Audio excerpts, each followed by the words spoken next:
Now students, with already a formal introduction given on forced vibration in Miley, well, what you need to know for forced vibration is actually that a basic concept.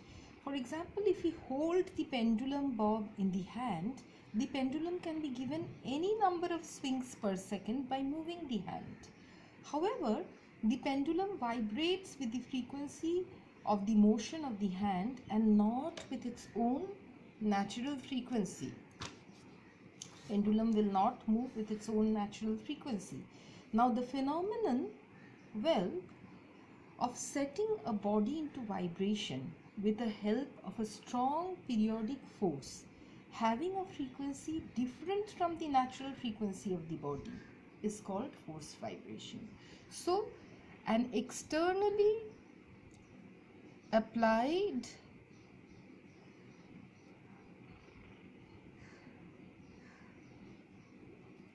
periodic force,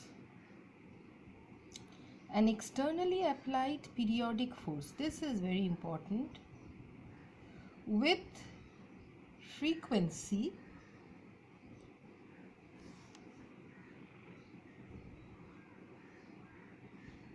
different from the natural frequency of vibration, different from the natural frequency of vibration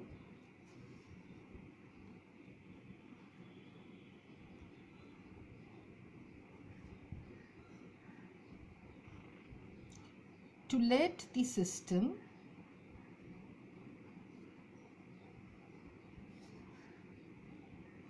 keep on vibrating, continue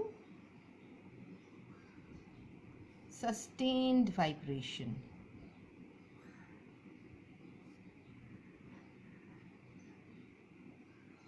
Is defined as forced vibration. Is defined as forced vibration.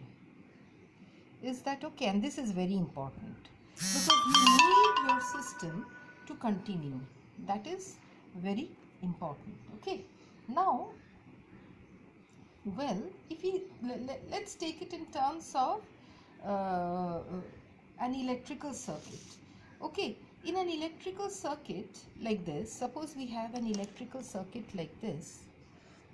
Okay, say this is resistance, this is inductance, and this is capacitance. Okay, so you have an electrical circuit like this with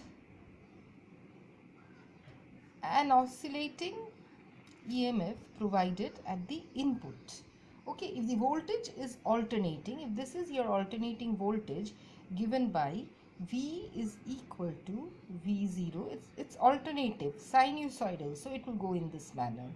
Sine of omega t plus phi, or V equal to V0 cos of omega t plus phi, or V equal to V0 e to the power I omega t plus phi, then the current also has the same frequency or omega and the same phase. Therefore, I will be equal to I0 sine of omega t plus phi.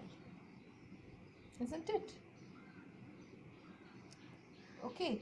So, you see V0 and I0, what are they? They are the maximum voltage and amplitude. Now, when an inductance cell and a capacitance C is introduced in the circuit, this is R, this is L, this is C. So, when an inductance cell and a capacitance C is introduced in circuit with resistance R, the applied voltage V, what can you say about the applied voltage V? Well, the applied voltage V will be equal to IR plus L di dt plus Q by C, isn't it? Alright, VR, VL, VC.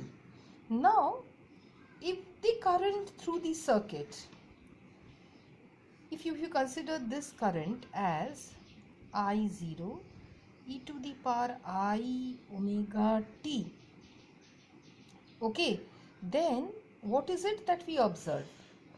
Well, then your VL, you will see that your VL is equal to L di dt, isn't it? So this is equal to L of d dt of I0 e to the power I omega t. I am discussing this just to invoke the concept of forced vibration to start with, and this is something which you have already done and you have it in your mind very nicely, so you get a very clear picture if you do it once. So this is it. So this actually you can write as I omega L I naught e to the power I omega t, isn't it? So this comes out as I omega L I.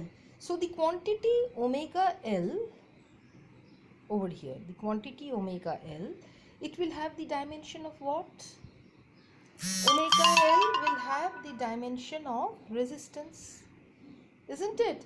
And it is known as reactance due to inductance. So usually we call this XL. Okay, all right. So you see, basically, therefore, what happens? The presence of the vector operator I over here, what does it do? I think you have already learnt it in your electronics classes.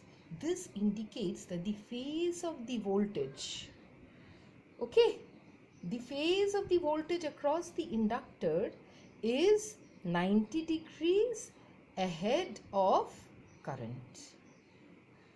The phase of the voltage across the inductor over here is 90 degrees ahead of the current through the circuit, or the voltage leads the current.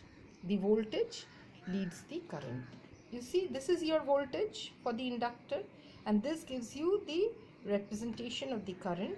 So voltage is I times omega L. So I, in introduction of the multiplicative factor I means the phase, actually there is a 90 degree difference of phase. It indicates the phase of the voltage across the inductor. It is ahead of current. It is leading current. Okay, all right. Now, what the same thing if we try to do for capacitance? Okay, what is it? VC, whether it leads or lags. Let's find out. It is Q by C. Now, well, this will be equal to, what is Q? Q is equal to I dt, isn't it? So 1 by C, I is equal to dq dt. So Q is equal to integral I dt, isn't it? So this is equal to integral I dt. So you can write this as equal to I0, yes, by C, putting the value for I0 by C integral e to the power I omega t dt. You can write it in this manner, isn't it? What you get over here is something like this. This is equal to 1 I0 by I omega c I 1 by, sorry, yeah, either you write I0 by I omega c e to the power I omega t, which is equal to minus I by omega c.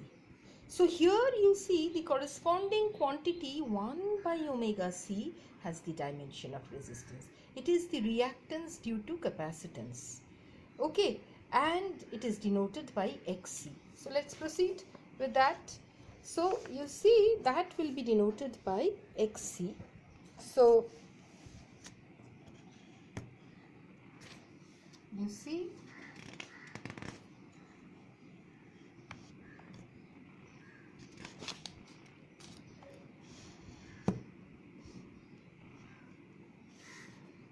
So that is denoted by xc. So xc will be equal to what? Here xc will be equal to 1 by omega c, isn't it? It is equal to 1 by omega c. Now because you have a minus I over there, the presence of the vector operator minus I, what does it indicate? That the voltage across the capacitance lags the current by 90 degree. Minus I indicates that the voltage across C lags the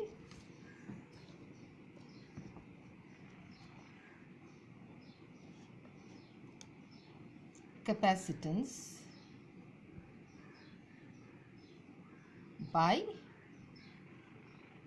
90 degree. Okay, so in case of inductance it leads, in case of capacitance it lags. So with this basic concept, let's stop over here before we proceed.